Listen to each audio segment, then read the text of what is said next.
My name is Esther Morris.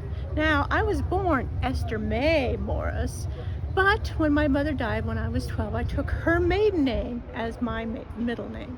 So I became Esther Hobart McQuigg. And I was pretty successful as a milliner. And in my late 20s, I married my first husband, Artemis Slack. Ah, what a wonderful name. He was a wonderful man. He was an engineer on the Erie Canal. We had a wonderful life. We had a baby, named him Archibald, and I called him Archie. But then my husband died.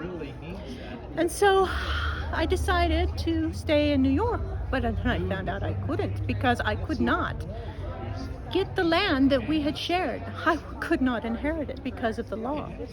So I took my 1-year-old son and I moved to Illinois because my husband had also worked as an engineer on the Illinois Central, and he had land in Illinois, which thankfully their laws were a little more lenient. So I moved to Illinois with my son and we made a home there. In 1846, I married my second husband, John Morris. And we had a lovely family. First, I had a little boy named John, and then we had twins, Robert and Edward. Sadly, my first little boy, John, died when he was an infant. But we made a home in Illinois, and we enjoyed ourselves. And when Archie was old enough, he decided to join the Civil War. Thankfully, he survived, and he came back, and he talked my husband into moving to South Pass City, because that's where opportunity was to be had. And they came out, my husband and my son, in 1868. My twins and myself followed in 1869. And we made it just before the 1869 census of the territory of Wyoming.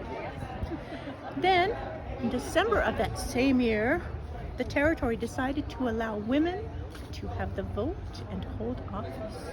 And I was appointed Justice of the Peace. I was to fill out another justice's term. So when I started in February, my term ended in November or December, depending on who you talk to. I enjoyed myself. I had fun.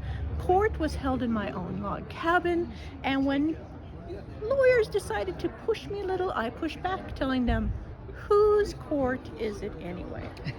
And at that time, I was almost 6 foot tall. So I enjoyed myself. I learned a lot. And then when my term was done, I sought re-election, but I did not get it. So I moved to Laramie to be closer to my son Archie and his wife. Archie had started a newspaper here. And so I came to live in Laramie. I enjoyed it. I loved it. But then I decided I needed to go back east. And so I went to New York to find family and look. I went to Illinois to talk to friends. And in the summers I'd come back because my sons were here in Wyoming.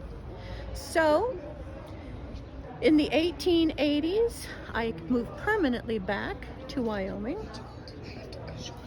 And I moved in with my son in Cheyenne, Wyoming. And he was working as the Justice Court reporter at that time. And I enjoyed myself. I also stayed in politics by going to different delegations and to different I went to San Francisco, and I went to Philadelphia, and I went to many different rallies. And I also talked about my time on the justice, and I also had a wonderful time talking about suffragettes. Finally, I settled in Cheyenne with my son, and I luckily got to hand the new flag of Wyoming to the governor when the festivities of the state began. And I also stayed in politics, and I went to Ohio to help decide who was going to be our representative for the Republicans, and it was McKinley. And then I just lived out my life in Cheyenne. I died April the 2nd, 1902 in Cheyenne, Wyoming.